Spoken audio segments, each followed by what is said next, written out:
The challenges ahead of us are immense. That is something we shouldn't question. We've got to focus on the big stuff, 100%, and we've got to work together as an industry because there's plenty of people out there who will do everything it takes to keep the status quo as it is because their jobs depend on it. They're not worried about their kids' futures, clearly. There's all sorts of people out there who just don't think in the same way that a lot of us do, thinking, actually, I care about my kids. I mean, some of you will know I've got my son George in the room here. Charlotte, my daughter, will be here later. We've got some of Charlotte's friends here helping today. You know, these future generations, this matters to me. This should matter to everybody in the room. You know, what else matters, really, apart from future generations and being generally sustainable? And on that note, I'm going to point you to the world's most paper-efficient sales brochure. So these cards, that will take you straight into the Fund EcoMarket app and actually onto the tool. It will take you straight into the database. We've had some IT issues over the last couple of years. Some of you will know that. You'll see me blowing fuses at IT teams. It's all working now. We've got the new design. It's good. It's helpful. And all our fund partners have paid for it to exist, but we treat all funds exactly the same, right? We don't only put fund information on there because someone's a partner. So it's really important to me, as James was saying, that we keep this wide open and that we're not pretending that there's just like, just a few of us who can do it. No, this is an industry-wide challenge that we're doing, and everybody's welcome. Put your information on board. However, some are better than others, clearly. And you'll be hearing from a lot of the industry leaders today. Many of them, most of them, are our partners. So there'll be a lot of panels discussing lots of different things. The first sessions then I will be talking about will be, obviously we've had the general introduction and the laying the groundwork from James. The first panel then will be talking about what SDR is, kind of, because they're presumably, dare I ask, has everyone read or more or less read SDR here? Because I'm hoping some have and some haven't. Yeah, some have, some haven't. Okay, so does it make sense to do a bit of a groundwork thing for SDR? So talk you through it generally, and the labeling process. And then the second one will go to sort of what sits outside. And then the third one will be how do you communicate this with our clients?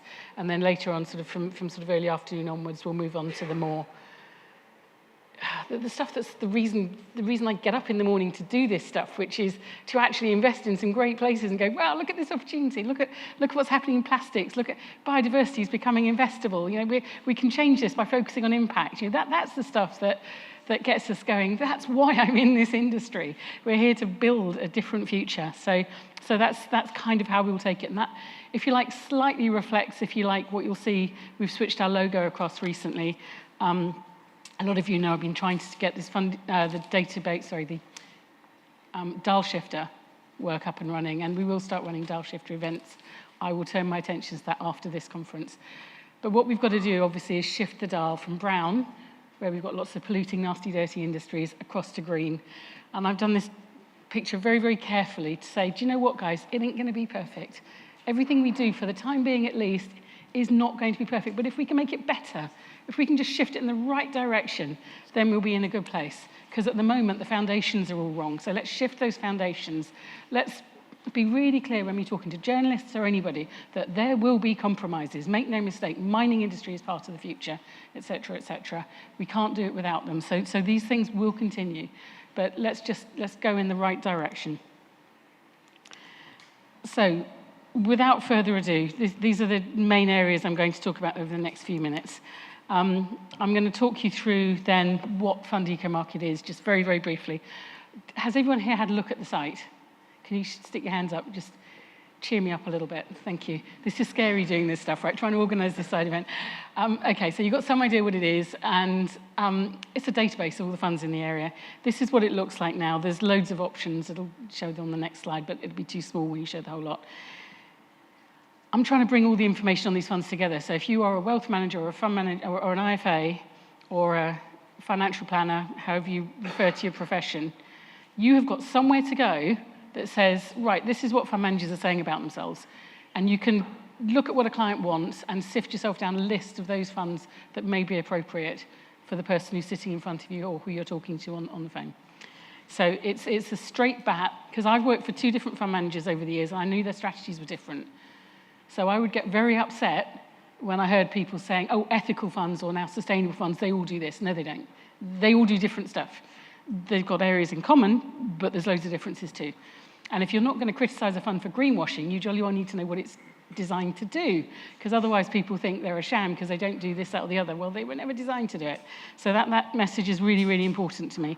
There's around about 250 filters. We've added in some SDR pages at the moment. That's work in progress, obviously. But this slide will give you a little bit more of an idea as to how it looks. And the Apple app you can now download. The Android app is not downloading. I'll come on to the SDR stuff in a moment. But broadly speaking, this is what it looks like. And of course, you can do the full fund reports and then links through to the fund manager websites so that you go straight to source the stuff that's been through compliance at the fund management house. It's not come from a rating agency or a third party or someone who's critiquing a fund. It's come from the fund managers. That's what they say they do. I'm going to talk for a moment on language as well, because actually somebody who I think is here said, you've got to talk about language. There's so many different words that have evolved over the years in this industry. Now, I know the FCA and others aren't comfortable with me referring to this area as being ethical. And honestly, I was always more into sustainability anyway. Some of you here who've known me a long time will know that. But realistically, if the whole world calls these funds ethical investment, I don't care if they call it that, if they call it sky blue pink. I really don't care. What I care about is that the funds are doing good things and the right fund gets in front of the right client. Okay, that's what really matters. It's what's happening that matters. But let's just talk about sustainability briefly. Sustainability, in really basic layman's terms, something can continue. It can go on ad infinitum, right? We are not leading our lives sustainably right now. We can, we could, we've got the knowledge, but we're choosing not to. So just keep that in mind when you're talking about sustainable investment. Ergo, by implication, if it isn't sustainable, it can't carry on. Now, what that means for investment markets, et cetera, of course, is open to debate. But really, do people want an unsustainable future? I don't think so. I've never met anyone who said they didn't. Although, bizarrely, there was, I was at a conference that Maya from PIMFA invited me to kindly the other day, pointed me towards. And someone showed some research about whether or not people wanted material ESG considerations taken into account when analysing or when analysing where to invest. 22% didn't. 22% of people who answered this survey said they did not want material ESG factors taken into account. I'm sorry, there are some real, very, very scary people around. So we're never going to all agree on everything. But let's just work on the basis that if something is clearly material and it has financial implications, and you're the kind of person who's looking for maximum returns, you don't ignore material stuff. So obviously, market research, can be imperfect, etc. But that's one kind of slightly mind-blowing stat that I came across recently. ESG we're taking now as being more risk-focused, so it's about managing the risk in a firm and good management of companies. So that is quite separate from sustainability. Impact investment. We're looking at real-world impacts and outcomes and things that are changing the real world, which obviously is integral to most sustainable funds as well, although we've got the labels now. Ethical, we're talking more these days about personal values and how individuals think about things, and it's stuff that's personal to them. As I say, I'm pretty relaxed about the way we use the language, although I know the FCA isn't, so I try and be good. But we've called it different things over the years, and ESG was all a big deal, and now people don't like ESG. Well, honestly, I've been in it nearly 35 years. I'll just go with the flow. But sustainability is the thing we've got to worry about. To me, that's what we all got in common. We've all got in common the survival of our planet and the species that live on it that we rely on in order to pollinate our food, or crops for our food, etc., and make sure that the water we can drink is safe, etc., and the air we breathe isn't killing people. So this is what we all have in common. And like James said, focus on the big stuff, and to me, that's the big stuff. Tilted, slight overweight position or underweight position, so that tells you you're tweaking the strategy rather than having a massively different strategy. Greenwash is when we're talking about overstating environmental credentials, and I always add in for business benefit, and most people don't, but I think that's really important. People don't greenwash for fun, they do it for their own self-interest, right? Now sometimes, in fact a lot of the time, people greenwash by mistake. Now hopefully we're getting through that. We're getting to a stage where people start to understand that you can't say you're solving all the world's problems with your, £10 million fund. You're not going to do that. You can help, but that ain't going to solve all the problems on its own. So we're getting through that, and we'll talk a lot about greenwash during the day, I'm sure. Intentionality, the desire to do things different. Again, that language a little bit flouncy for me. she says, with a flouncy top on. But, you know, it's the intentions of the fund. And I've been saying for 30 years, what's the fund for? What does it do? That is where your focus has got to be. But with the SDR calls it intentionality, which is nice. It means the FCA has understood that concept. And sorry, transitioning as well is a massive deal these days. We're all talking about transitioning, and that's how do we get from here to there, from the brown to the green. But what all this has got its feet in, what it's rooted in, of course, is how our clients feel about things.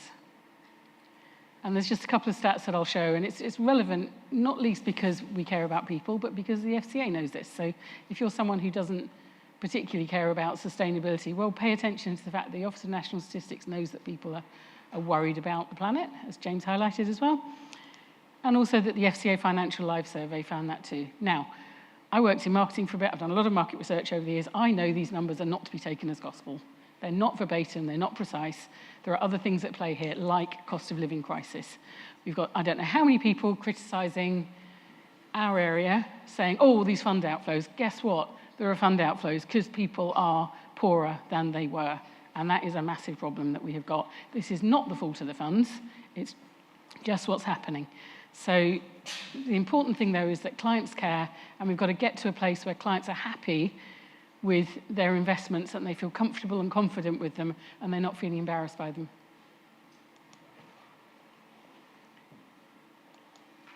So let's run on to the purpose of SDR, just very, very briefly. The SDR was created to help serve clients better, to deal with greenwash, to deal with the issues around clients being misled. And it's got a number of main areas. So anti-greenwash, the labels, naming and marketing rules, and more consumer information, detailed information, and then requirements for distributors. That's the core parts, that's the foundations.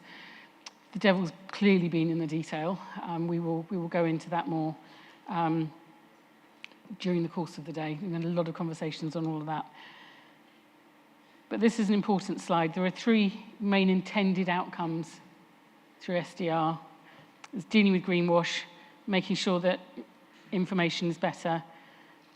We want people using labels and trusting them. And we want to differentiate between characteristics and intentionality. That's the real split. So all those funds that were just doing ESG risk stuff, they're no longer really seen as being part of this field, which is right, because ESG risk is just good management. So what we've got then is a few key areas of labels and what is required in order to gain a label. Now this starts to get into the detail. There are things like 70% of assets must be aligned to sustainability objectives. That doesn't mean 70% of every penny that's invested in those companies. It'll be a proportion of those companies. So when you start to get down to the detail talking to clients about it, it's obviously a little bit more complicated. And there are 4 main labels. And then you've got other funds which will decide not to be labelled. So we're calling those intentionally unlabelled for the time being. And then, of course, there's greenwash. Now, I like this chart. I think this is good. This is really nice and simple. The FCA has done a really good job at communicating this stuff. Correct, clear, compete, and comparison. What, rather bizarrely, people didn't pick up on is clear, fair, and not misleading always meant about sustainability. Why would it somehow be okay to mislead people about green stuff, but financial stuff, no, that's the stuff we take seriously. I'm sorry, that never washed with me.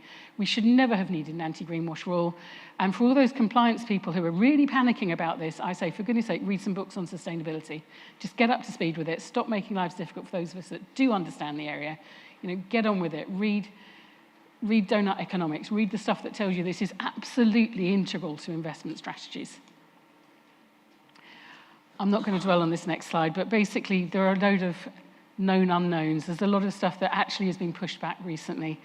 So speed of adoption of labels, good grief, the FCA is making it hard for people. But again, that comes down to the lack of knowledge of sustainability. I want them to all read donut economics too, and the various other bits I'm sure James and I could recommend. We don't know the extent to which people are taking fright because of greenwash. I'm seeing some really bad decisions being made, and it's very worrying. But hopefully we will get through this. We've come through worse, right? 2007-8, this area was booming, and then all of a sudden, you know, we've been here before, guys, so, or I have anyway. We will get through this in the same way as we got through everything else. So lots of timing stuff around the offshore stuff and the advisor pack, which I will come on to in a minute because we're running low on time. But just to say that this is broadly what you should expect. You're going to have the 4 labels. You're going to have this batch of funds in the middle where it's either intentionally unlabeled or stuff that just sits outside of the regime, and then other funds that will have different strategies that people thought were about sustainability, but really now are just seen as business as usual. So some of you will know that, no, try and word it nicely, that I put my hand up to be involved in the Advisor Sustainability Group, so I'm vice chair of that. And I really love doing that. It's great. We're shaping stuff for the entire advice market, which is really, really exciting. But the timing of it with SDR, I have had to focus on SDR mostly because unless we get the labels right, the messaging that we want to get across will be compromised. So I'm still doing the kind of across the board, let's get the labeling working. We're hoping to get the report out by the end of the year. Daniel is a fierce chair. I'm only vice chair, so I run around after him clearly. Daniel's very, very right-minded. We've got 2 main objectives. One is to really define what best practice looks like, and another one is to give us a really good steer for training providers, because the training in this area, I mean, there's been like a few of us running around, well, pre-2020, there were a few of us running around doing loads of training. 2020 up until maybe 22, everyone was doing it. Everyone suddenly was an expert, and now it's just dropped off a cliff again. So it's fantastic that we're going to be helping those training providers to understand where they're going forwards. So this really is exciting, and we have honestly something of a dream team involved in this. Everything through from impact DFMs to some of the biggest advisors in the community, to some of the very smallest, and to people like Robin, who's sitting at the front here, who's one of my superstar advisors who I've known for a very long time. So thank you, Robin. So yeah, so really, really positive about this. The timing's been unfortunate insofar as labelling didn't happen as was expected, but we're getting there. And we've got 4 working groups, and we're bringing together materials for those 4 working groups into what will be the end pack, hopefully by the end of the year. And nearly forgot to say it, Maya. There are 2 questionnaires on the PIMFA website. We've had very few responses to them. They are really simple questionnaires, or at least my one is. It's just got 4 questions. What do you think about sustainability? Just give us your views on what you think good looks like. Tell us, because then we can write it up and put it in the pack, and we can throw around ideas as a team, and we can get it. So it's really representative industry. So please go to the PIMFA website, look at the microsite on the ASG stuff, and fill in the questions. Give us your thoughts, please. I'm really worried people will say they weren't consulted when I've been telling everybody for as long as I can, please answer the questionnaires. So I'm going to wrap up really with one extra slide here, which is to say that there were the 3 intended outcomes the FCA wanted from the existing rules, which I've just gone through, the anti-greenwash and more information, etc. And we're going to be talking about this all day, but a bit of a scorecard. On the anti-greenwash, broadly, I think it's worked, right? So we've managed to segment ESG away from sustainability, which is really important.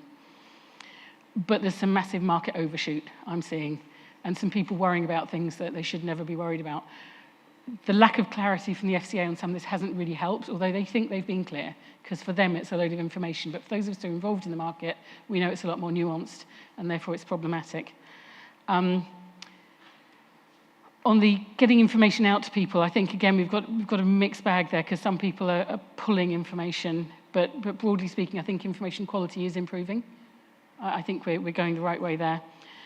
And on the label side, right now it's having a negative impact on the industry, I think. However, I am sure, not least because I was involved in the DLAG, Disclosure and Labels Advisory Group with the FCA, we've seen all the consumer research, people want labels, make no mistakes, labels are going to help people. Whether or not it helps them this year, next year, or the year after, once we've got all the CCABs and all the other funds involved, that's when we'll get the good stuff happening.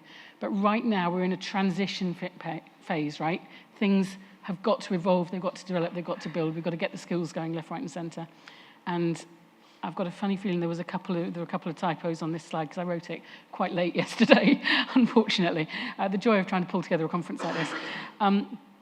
What the FCA really needs to understand is in these investment funds, what we've got is this spectrum of assets, and I called it the acceptable to amazing spectrum, right? Because there are funds there are assets that will be acceptable. They meet the criteria of the fund. They do as is set out in the fund literature.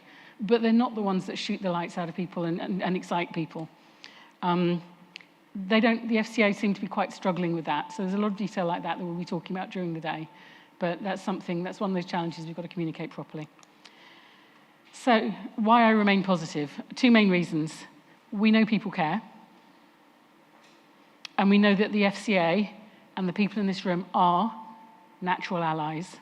Okay? We are on the same side. I feel sorry for the FCA in many ways because they are dealing a lot of time with people who scammed my 90-year-old aunt, and people are ripping people off, and that's what they do. They've got to protect those people. But we're the good guys, and they need to learn to understand that and to realise that this is actually a section of the industry that they're just not used to.